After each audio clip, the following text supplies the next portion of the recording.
vous allez bien. Donc je vous retrouve sur ma chaîne pour une vidéo réponse à ma FAQ. FAQ que j'avais lancée sur YouTube et sur ma page Instagram. D'ailleurs, je vous remets mon nom de page Instagram. N'hésitez pas à me suivre.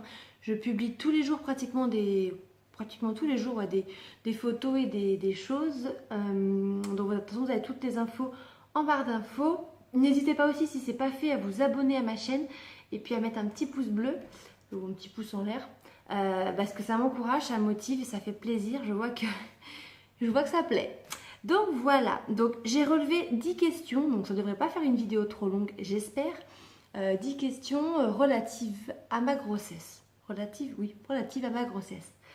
Première question, on me demande si j'ai fait un projet de naissance.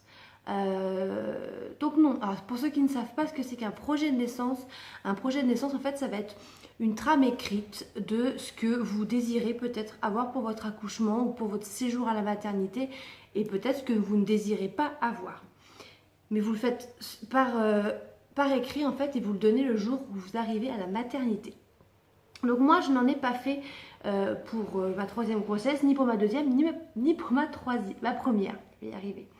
À ma maternité, c'est vrai que c'est pas automatique. Si vous en faites un, ils le prennent. Si vous en faites pas, voilà, c'est vrai que c'est pas automatiquement proposé. Moi, je savais plus ou moins, on va dire, ce que je voulais, ce que je voulais pas. Mais en même temps, j'ai envie de dire, ça se passe pas forcément comme ce que vous avez écrit sur votre projet de naissance.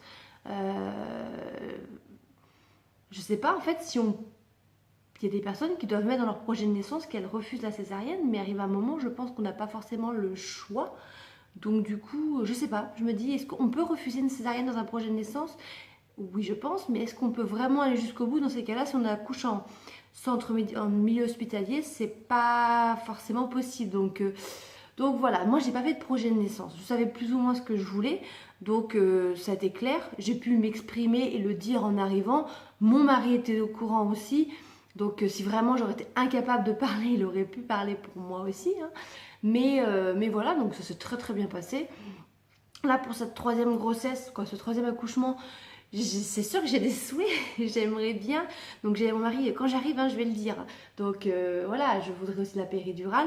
On me demande dans la deuxième question, est-ce que je souhaite la péridurale? Donc oui, je la souhaite, c'est sûr. Après, dans mon projet de naissance, si on va par là, j'aimerais par exemple ne pas avoir d'épisiotomie. Chose alors j'ai eu pour Maë, j'ai eu une épisio, j'ai eu 6 points. On va dire que j'ai eu un accouchement très difficile quand même pour Maë. Ma péridurale n'a pas fonctionné. Mais au final, ça a été douloureux et très intense, très fatigant sur un court moment. Et puis c'est vite passé quand mon fils est arrivé. Par contre, l'épisio où j'ai mis 1 mois pour m'asseoir, là, par contre, je m'en souviens, limite, je suis plus traumatisée par ça, on va dire en quelque sorte, que par l'accouchement en lui-même. Bref, pour mon deuxième, par exemple, Evan, j'ai eu la péridurale, ça s'est super bien passé. Par contre, Evan, pendant l'accouchement, a contracté le streptocoque B. Donc du coup, j'espère vraiment là pour cet accouchement, arriver à temps, le dire tout de suite, parce qu'en fait, quand vous avez... Comment ça se passe? Vous allez me dire comment on sait ça? C'est qu'en fait, le dernier mois avant votre accouchement, on va vous faire un prélèvement, un frottis, qui permet de déceler si oui ou non vous êtes porteur du streptocoque B. Alors en soi, pour vous, c'est pas du tout grave. Beaucoup de femmes l'ont, ça va, ça vient, c'est rien. Sauf qu'en fait, ça peut se transmettre et ça se transmet souvent au bébé pendant l'accouchement. Et par contre, ça peut être grave pour un petit bébé. Donc quand on vous fait le prélèvement, si c'est positif ou négatif, moi c'était positif pour Evan parce que j'ai pas souvenir d'avoir fait le prélèvement. Bref, pour Evan je le savais. Donc quand je suis arrivée en fait à la maternité, elles m'ont mis un antibiotique par intraveineuse. Il y a 2 poches à faire. La première dure 3 heures, la deuxième dure 3 heures. Sauf que j'ai accouché en 3 heures. Donc en fait j'ai pu avoir qu'une seule poche d'antibiotique. Heureusement, parce que Evan donc, a attrapé le streptocoque B, mais grâce à cette poche d'antibiotiques, il a pu, mais ça on a mis plusieurs jours à le savoir, du coup être atteint mais qu'un tout petit peu. Donc en fait, il n'a pas eu de traitement, il n'a rien eu à côté de ça, mais ça m'a fait très très peur, parce que ça peut être Donc voilà, je vous disais ce qu'on a été coupé, que ça m'a fait très très peur parce que ça peut être très grave. Donc dès que j'arrive à la maternité, là c'est clair, je demande la péridurale et c'est clair que je dis tout de suite antibio, j'attends pas 3 heures, je dis je suis porteuse du streptocoque B, mais de toute façon, ou pas, parce que on va faire le prélèvement, mais ça se trouve je l'ai pas, mais comme m'a dit ma gynéco, on va pas prendre le risque, vous aurez directement l'antibio. Donc je le dis direct, comme ça on perd pas de temps, et j'ai tellement peur que ça se repasse, parce qu'on a vraiment eu peur hein, pour Evan, ils ont fait des prises de sang, voilà, et ça peut aller jusqu'à la mort, hein, le streptocoque B, donc c'est quand même pas rien. Donc j'ai ça, voilà, c'est dans mon projet de naissance, mais je l'ai pas rédigé. C'est des choses que je vais dire, les 2 choses que je vais dire en arrivant. Si possible, éviter l'épisio, ça serait cool. Parce que pour Evan, j'ai pas eu d'épisio par exemple. Donc quand je lui ai demandé combien j'ai de points, elle m'a dit, la sage-femme, oh vous avez pas de points. Elle me dit, j'ai pas voulu rajouter de travail. Ah bon d'accord, parce que moi j'étais sûre que ça allait recraquer, qu'on allait recouper par-dessus.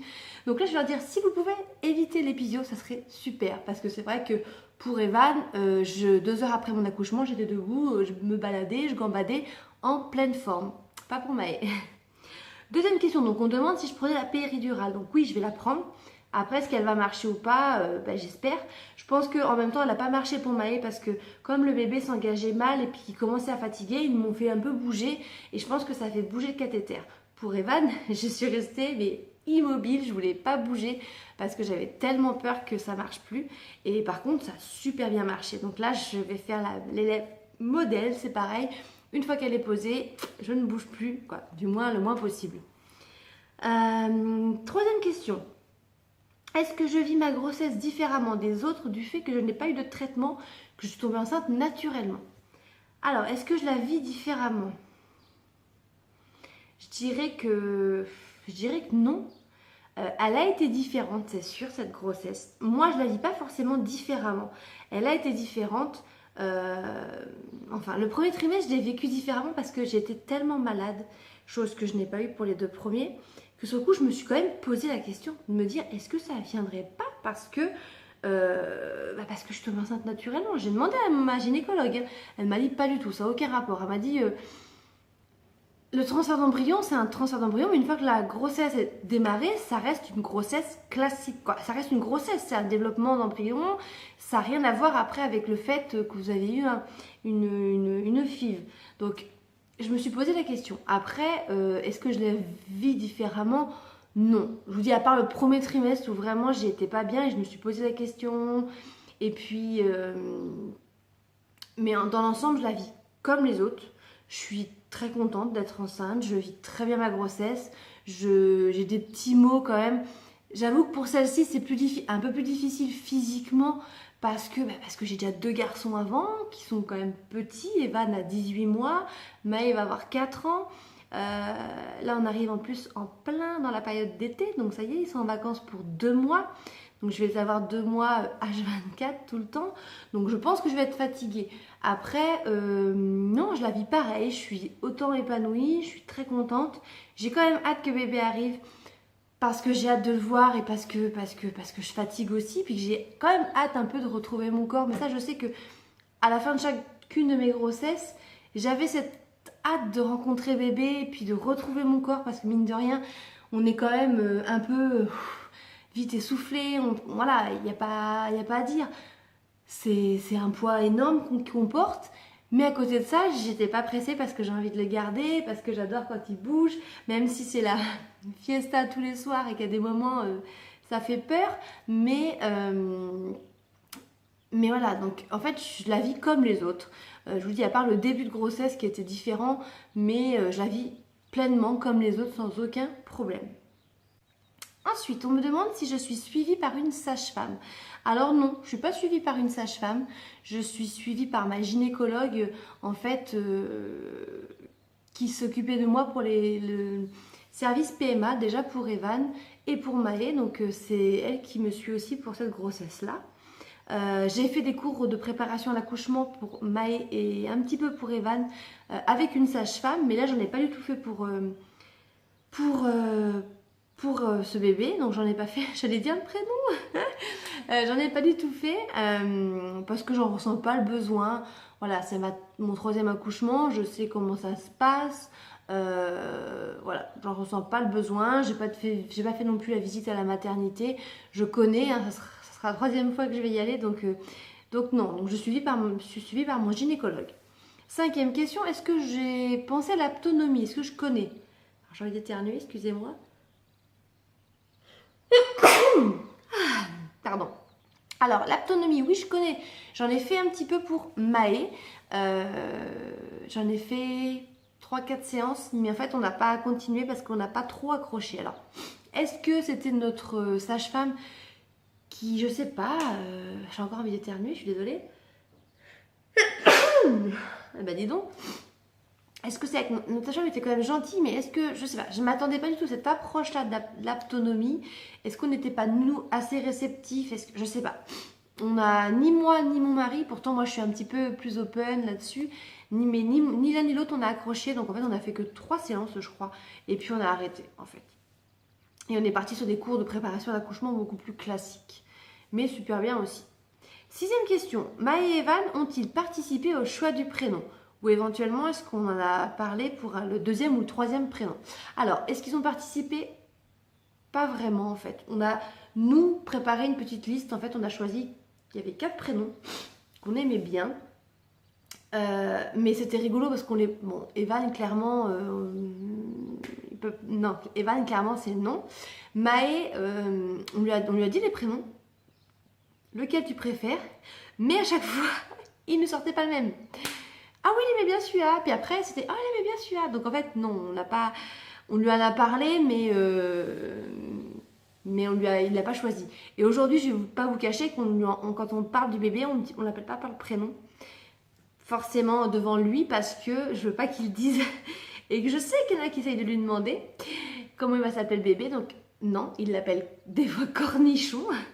Mais non, donc ils n'ont pas forcément participé parce que Maël aimait tous les prénoms. Donc, et est-ce qu'on aurait pu mettre leur prénom à eux peut-être, ou est-ce qu'ils ont participé pour les deuxième ou troisième prénoms? Donc nous, nos fils, ils ont tous... Maë, par exemple, s'appelle Maë, Bastien, Michel. Et on est très traditionnel, donc en fait... Pour le bébé, on aurait pu mettre Maë et Evan déjà en deuxième et troisième prénom, mais clairement on n'y a pas pensé. Et puis ils n'ont pas participé non plus parce que on a pris encore des prénoms de nos grands-parents, de notre grand-père, du grand-père et de l'arrière-grand-père. Donc on est très traditionnel pour ça. Donc ils n'ont pas non plus participé pour les prénoms en général. Septième question, papa va-t-il dormir à la maternité? Alors oui, j'espère, ça va dépendre encore une fois de comment je vais accoucher. Je suis censée accoucher le 27 août, ma maman arrive le 16 août. Donc si j'accouche avant le 16 août, ça va être peut-être un peu compliqué, quoique ma belle-mère est ici, donc elle pourrait éventuellement garder mes petits. J'espère en tout cas que mon mari puisse dormir à la maternité avec moi au moins la première nuit. Et après non, parce qu'il y a les petits, il faut quand même qu'ils voient papa ou maman. Donc il faut quand même qu'il voit mon mari parce que voilà, ils sont petits, ils sont 2.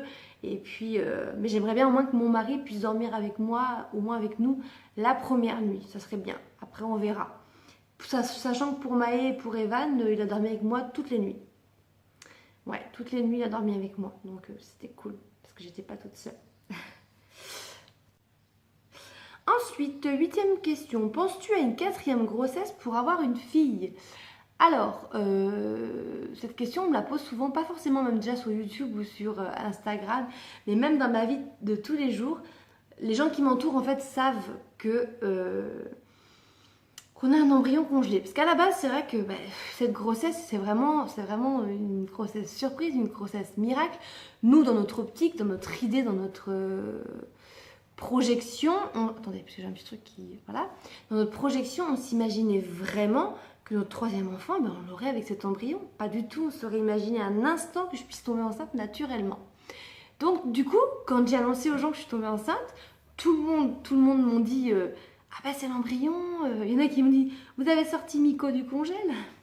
En rigolant, bien sûr. Hein. Et ben j'ai dit non, cette fois-ci je suis tombée enceinte naturellement. Donc tout le monde était très très très content, très très surpris.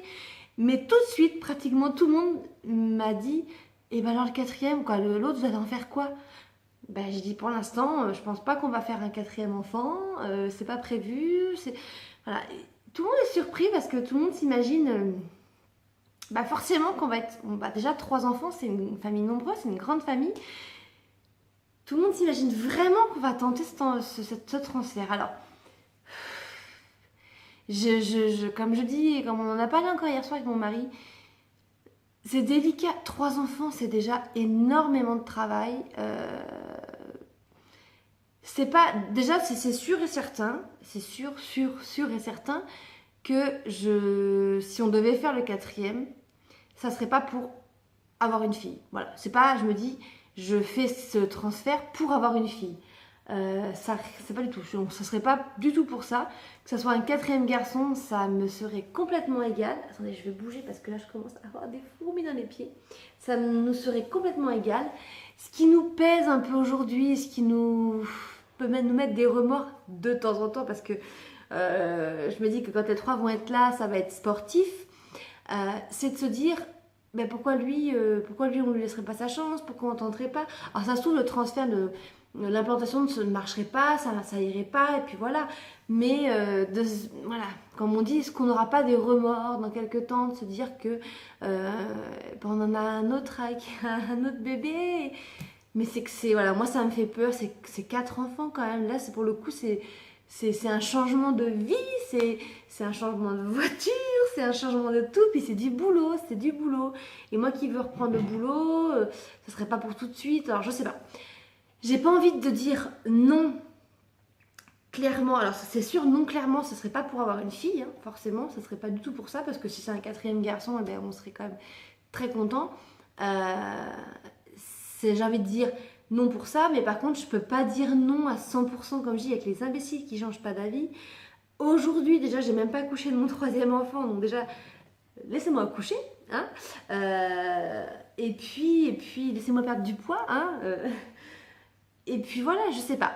Comme je dis, on verra avec le temps. J'ai que 31 ans. Voilà, j'ai envie qu'on profite aussi avec nos enfants. Donc, je sais pas. Seul l'avenir nous dira. Question numéro 9. As-tu prévu d'allaiter? Alors oui, j'ai prévu de retenter l'allaitement. Je vous en avais parlé, j'ai déjà tenté d'allaiter pour Evan. Alors pas pour Maë, mais pour Evan, j'ai tenu 3 jours. Wouhou, super, hein, vous avez vu, je suis très forte. Hein. Non, mais j'ai tenu 3 jours à la maternité, puis j'ai craqué. Parce que voilà, comme j'avais expliqué, je suis restée dans mon coin, j'ai pas posé de questions, je ne connaissais rien à l'allaitement. Personne autour de moi pour me conseiller parce que personne n'a allaité. Donc là, je sais un peu plus comment ça se passe. Je sais qu'il faut que je demande si j'ai besoin et j'ai envie de tenter d'essayer. Donc voilà, je pense réessayer. Après, est-ce que ça va marcher? Ben, j'espère. Après, je regrette pas d'avoir tenté pour Evan, mais j'aborde la chose différemment. Je le sais, j'en ai conscience. Donc j'espère que ça se passera mieux. Et la dernière question, as-tu des appréhensions pour la naissance que je n'ai pas eu pour mes autres enfants? Des appréhensions, encore une fois, oui et non. Non, parce que je sais comment ça se passe. Je sais que c'est pas une partie de plaisir. Je sais que jusqu'à ma péridurale, alors pour Maë, elle a marché 1 heure. Donc je sais que pourquoi elle n'a pas marché, parce que j'ai bougé tout ça. Pour Evan, elle a très bien fonctionné, donc voilà. Mais je sais que jusqu'à ma péridurale, je vais déguster, parce que c'est clair que j'ai des contractions qui sont très très douloureuses. Jusqu'à me faire vomir, hein, pour Maë, j'ai vomi dans la salle d'accouchement tellement la douleur était forte. C'est ce que m'a dit la sage-femme. Pour les deux, j'ai posé ma péridurale, j'étais dilatée à 6. Je sais que je vais déguster et qu'une fois que c'est parti, c'est parti. Quand j'ai perdu des os en plus pour Evan dans la voiture, là c'était waouh, ça a été crescendo la douleur. Donc je sais que ça va pas être un moment de plaisir jusqu'à la péridurale. J'espère pouvoir l'avoir. Donc les appréhensions que j'ai, ça va être ça, c'est est-ce que comme là j'habite quand même à 45 minutes de la maternité cette fois, 45 bonnes minutes, est-ce que je vais arriver à temps? Parce que j'ai peur de ça. Est-ce que je vais arriver à temps? Est-ce que mon mari va pouvoir arriver vite pour m'emmener si ça se passe en journée? Je croise les doigts que ça me prenne la nuit et que ça se passe comme pour mes 2 premiers garçons, que ça me prenne vers 3-4 heures du matin et puis qu'on puisse y aller tranquillement, qu'il ne soit pas au boulot. J'ai peur de devoir l'attendre pour qu'il revienne. Parce que pour mes 2 premiers, on était au restaurant, donc on avait notre restaurant, on travaillait ensemble. Bon bah voilà, on pouvait fermer comme on voulait. Voilà, on mettait un petit mot, on fermait, on était tranquille. Là, mon mari travaille, bon, ils sont au courant à son boulot que je suis enceinte, mais je veux dire, voilà, est-ce qu'il va arriver à temps? Est-ce que nous, on va arriver à temps pour que je puisse avoir la péridurale, avoir les traitements? C'est plus ça en fait, parce que je sais pour mes premiers comment ça s'est passé. Donc, l'accouchement en soi ne me fait pas peur. C'est plus tous les petits à côté. Voilà, c'est est-ce que je vais arriver à temps? Est-ce que je vais pouvoir avoir la péridurale? Le streptocoque, bon, bah, l'épisio en soi, si j'en ai une, eh ben, c'est pas grave, mais c'est pas une appréhension, mais c'est plus ça. Après, l'appréhension sur la naissance en elle-même, non, parce que je sais que c'est magique, c'est magnifique. Ça reste mine de rien, même si c'est un moment hyper douloureux et assez fatigant, l'un des plus beaux jours de ma vie. Et quand je sais que quand on me dit attrapez votre bébé, parce que pour les deux, je les ai voilà, sortis, et ben il n'y a plus rien, tout s'en va, la douleur, la fatigue, tout s'en va et on est là à regarder notre bébé et à être complètement gaga, à découvrir et à ce moment-là, voilà, on n'est que papa, maman et le bébé. Donc, non, j'ai pas d'appréhension. C'est plus des choses, on va dire, matérielles, au niveau du timing, voilà, des choses comme ça, parce que je me fais beaucoup de films, hein, je m'imagine beaucoup de choses. Comme j'aime bien que tout soit organisé dans ma vie, dans mon emploi du temps, bah là, c'est que je ne sais pas vraiment comment ça va se passer. Quand est-ce que ça va me prendre? Alors je pourrais, hein, il y en a beaucoup qui font des déclenchements programmés. Non, moi j'aime pas ça par contre. Même si j'aime que tout soit planifié, tout soit organisé et tout savoir à l'avance, là par contre non. J'ai envie que ça reste très naturel, même si je prends la péridurale, mais j'ai envie que ça se déclenche tout seul. Et pas qu'on... Si bien sûr j'ai pas le choix, hein, on déclenchera si je dépasse le terme. Mais voilà, j'ai envie que ça se fasse tout seul. Mais du coup, bah, j'ai un petit peu peur à côté de certaines choses, techniques ou pas. Donc voilà, j'espère avoir été pas trop longue, je sais pas, je vais voir. Et puis avoir répondu aux questions le plus clairement et sincèrement possible, hein, sans mentir et sans tabou. Sur ce, je vous laisse, je vous fais des gros bisous, je vous dis à très bientôt pour une prochaine vidéo qui sera une vidéo sur le sac de maternité pour bébé. Et après, je vous ferai dans la foulée mon sac à moi. Je vous fais des gros bisous, portez-vous bien, ciao!